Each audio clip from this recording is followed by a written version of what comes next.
Hello, I'm Wiseman Tanofsky, and welcome to another installment of WMTop 10, where I list my top 10 favourite somethings of something I like and tell you all why, because opinions are cool.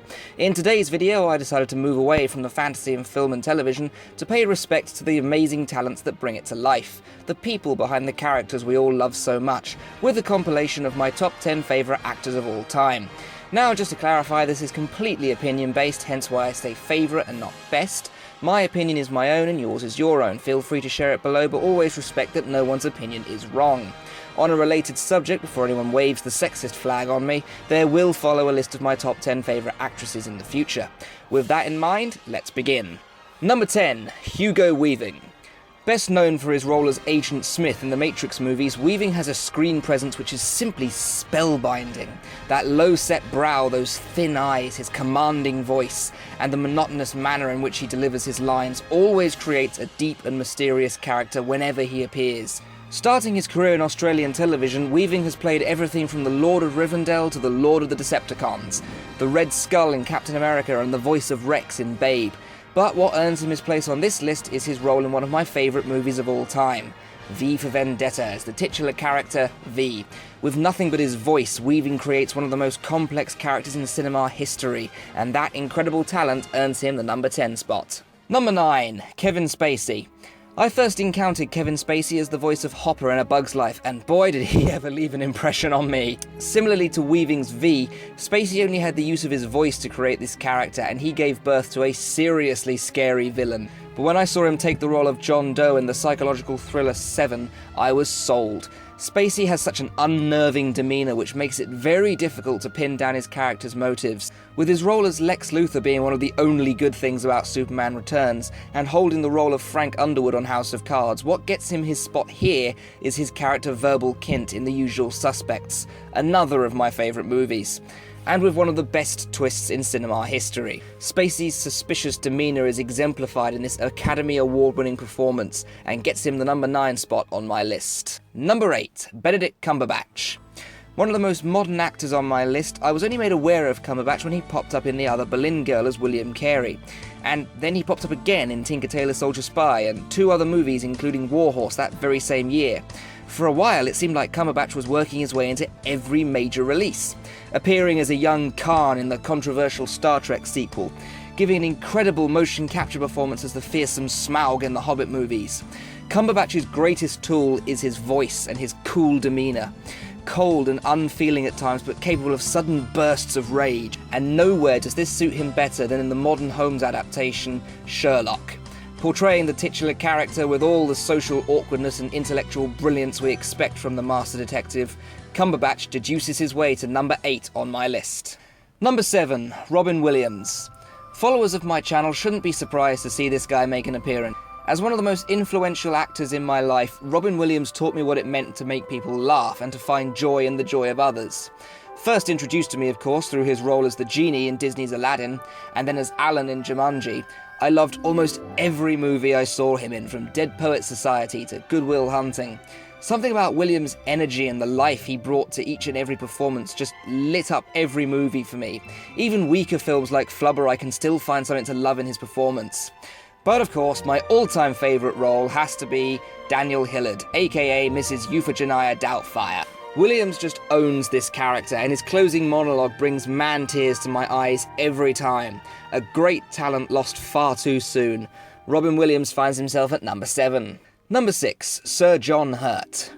This is one of those actors I recognise every time, long before I place the name. The number of times I've looked at the Professor in Hellboy or the cruel Chancellor Sutler in V for Vendetta and said, I swear I know that guy. I bet it's John Hurt again.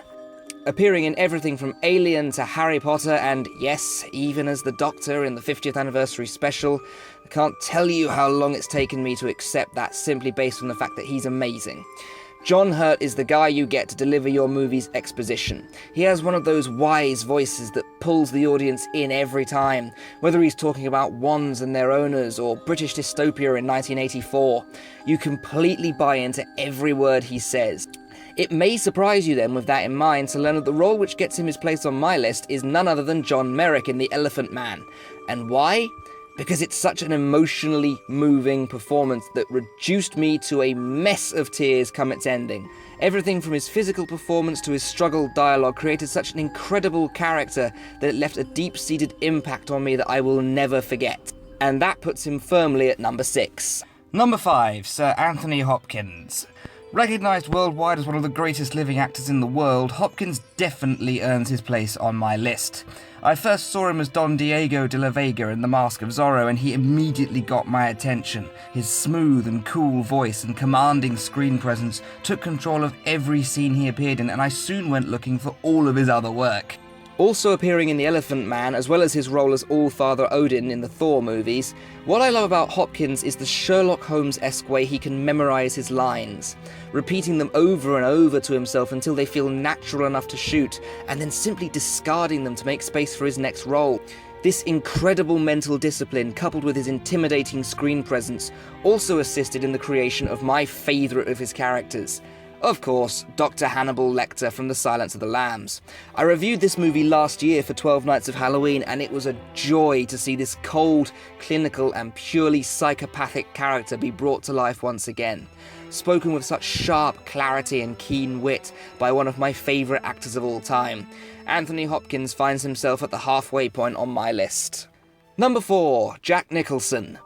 Never before has an actor been born with a face so perfect for villainy. Nicholson has got one of those faces you long to see curled back into a vicious and sadistic grin, and he does it so many times that it never seems to get old. Of course, where else would I first be introduced to him than as none other than the clown prince of crime himself in Tim Burton's Batman, but since then I've seen him as an axe-wielding maniac in The Shining, an anti-authoritarian posing as a nutter in One Flew Over the Cuckoo's Nest, and the fearsome mobster Frank Costello in The Departed, and every time he just dominates the screen with that wicked smile, those angular eyebrows and those gleaming little eyes. So once again, you may be surprised to hear that my favourite Nicholson role is not in fact a villain, but as Edward Cole in The Bucket List. Alongside Morgan Freeman, who I was considering sharing this spot with, Jack delivers half of one of my favourite cinema pairings of all time, in one of the most emotionally driven films I've shed tears to. And that performance grants him the number 4 spot. Number 3, Sir Patrick Stewart.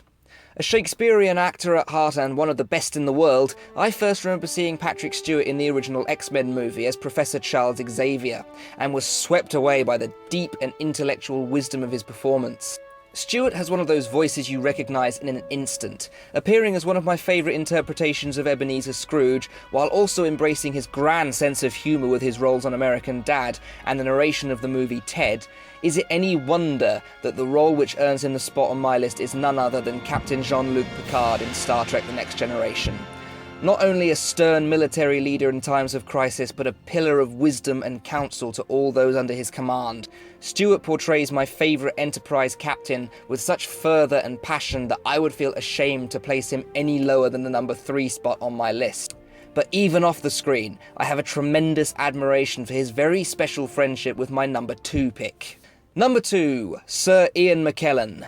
6 Laurence Olivier Awards, a Tony Award, a Golden Globe and a Film Actors Guild Award, a British Independent Film Award, 2 Saturn and 4 Drama Desk Awards, and 2 Critic Choice Awards. Cannot be wrong. And if they could talk, I'm sure they'd say that this was one of the greatest actors in living memory. Another Shakespearean actor at heart, Sir Ian is a phenomenal talent that many films have been held up to greatness by. From portraying the grey and white wizard Gandalf in the Lord of the Rings and Hobbit movies, to Richard III and even a villainous Toad in Flushed Away, McKellen has just got one of those voices that you can't forget, as well as that wise old face of a grandfather we'd all love to have. As the narrator of Stardust and the voice of a freaking polar bear in The Golden Compass, he has a strong affinity to fantasy and it suits him to no end. With his latest role as Sherlock Holmes deeply enjoyed by yours truly, who also takes a tremendous joy in watching the antics of McKellen and his longtime friend Patrick Stewart whenever they pop up on Facebook, it must be said that my personal favourite role was that of the radical mutant leader Magneto in the X-Men movies. McKellen simply dominated this role, with everything from his commanding screen presence to his moments of sassy dialogue with Hugh Jackman's Wolverine. Sir Ian is without a shadow of a doubt my favourite living actor. However, my number one favourite actor of all time is the late Sir Christopher Lee. I remember the first time I ever saw this man on film, and it was as Francisco Scaramanga in the James Bond film The Man with the Golden Gun.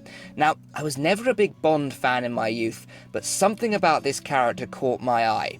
His smooth delivery, his confident posture, and then there was that voice, that deep, booming, commanding voice. And as the years went on, I found myself loving more and more of Lee's characters. Count Dracula, Saruman the White, Count Dooku, Lord Summerisle, his countless roles in various Tim Burton projects, and it's fair to say that not only do I owe my tremendous love of movie villains to the master of all cinematic villainy, but also my extremely high standards for acting itself. Christopher Lee took every one of his roles as seriously as his first, and it showed through in each and every one of his performances.